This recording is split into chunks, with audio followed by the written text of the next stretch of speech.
Ratusan HP siswa disita, video pengancuran HP dengan alat pemotong kawat beton di lapangan pun viral.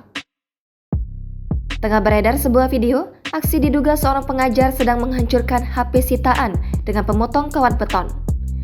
Hal itu diketahui dalam unggahan Instagram @terangmedia pada Senin 6 September 2022. Dalam keterangan unggahan menyebutkan kalau aksi ini dilakukan karena banyak siswa yang ketahuan membawa HP. Terlihat detik-detik seorang pria berpakaian abu sedang berupaya menghancurkan HP dengan pemotong kawat beton. Aksi itu dilakukan di lapangan dengan disaksikan oleh seluruh siswa di sana.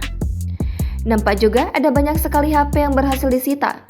Keseluruhan HP tersebut diduga ada ratusan. Pada video, saat pria itu melakukan aksi penghancuran HP sitaan, HP tersebut nampak mengeluarkan asap tebal.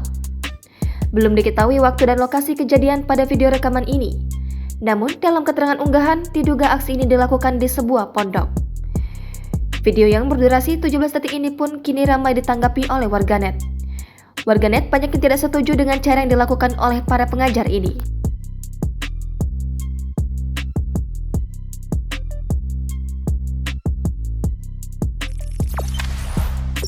Jangan lupa subscribe, share, komen, dan like ya!